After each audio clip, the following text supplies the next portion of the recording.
राधे राधे मित्रों।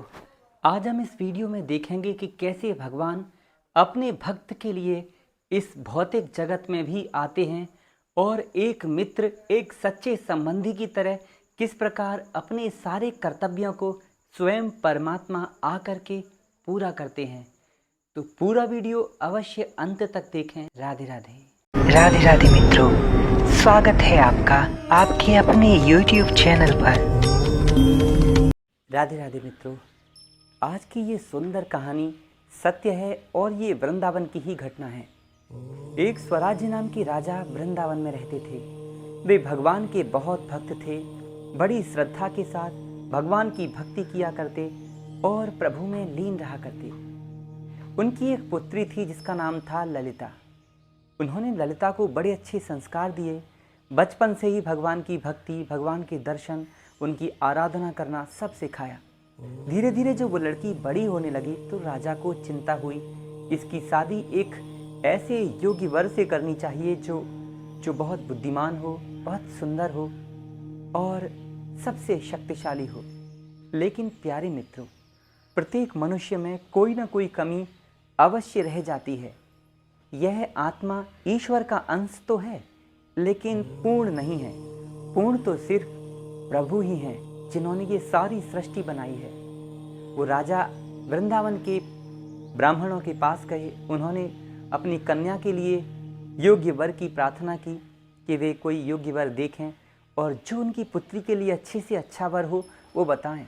ब्राह्मणों ने कहा कि जैसा आप चाहते हैं महाराज, वैसा वर तो सिर्फ भगवान श्री कृष्ण ही हैं और यहाँ की राजा सिर्फ भगवान श्री कृष्ण ही हैं। इसीलिए आप अगर सबसे उत्तम, सबसे श्रेष्ठ वर चाहते हैं तो अपनी पुत्री का विवाह भगवान जी से कर दीजिए।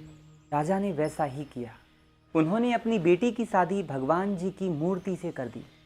बहुत से लोग आए और उन्होंने जब ये देखा तो कुछ लोगों को बुरा लगा, कुछ लोग मन ही मन उनसे चिढ़ने लगे कि ये कैसे मूर्ख पिताएं, इन्होंने अपनी पुत्री की शादी पत्थर की मूर्ति से कर दी।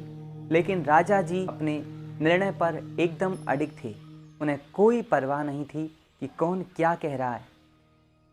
अब भगवान श्री कृष्ण जी उनके दामाद बन गए और वे भगवान के ससुर जी बन गए। ललिता जो उनकी पुत्री थी बहुत अधिक गुणवान थी और अब वो मंदिर में जाकर भगवान की सेवा करती, नियम से पोंछा लगाती, वहाँ आराधना करती, भगवान के खान पान, सोने, उठने बैठने सब का ध्यान रखती थी। वे प्रभु को अपना पति मानती और जहाँ भी कहीं जाती तो वहाँ भगवान जी की मूर्ति को अपने साथ ही ले जाती। एक बार राजा के राजमहल में बहुत बड़ा महोत्सव हो रहा था। सभी लोग दूर दूर से वहाँ आए और राजा की पुत्री ललिता भी आई। लेकिन उस समय रसोई थोड़ा लेट हो गई और वो सही समय पर नहीं बन पाई। इसीलिए जब लोग प्रसाद पाने लगे तो वहाँ भोजन कम पड़ गया। लोग निंदा करने लगे, मजाक उड़ाने लगे। जब प्रसाद वहाँ कम पड़ गया तो सब लोग राजा को उल्टा सीधा बुरा बुरा बोलने लगे। लेकिन जब सब उनकी निंदा करने लगे तो भगवान जी से वो सहन नहीं हुआ। भक्त के अपमान को प्रभु सहन नहीं कर सकते थे, क्योंकि एक तो भगवान के वो भक्त, दूसरा उनका एक संबंध भी बन गया था दामाद और ससुर का।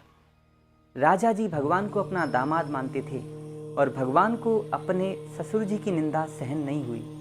उन्होंने एक पुरुष का रूप लिया और वहाँ पर आ गए। भगवान जी ने वहाँ आकर कहा कि मैं राजा जी का दामाद हूँ और अब रसोई मैं बनाऊँगा।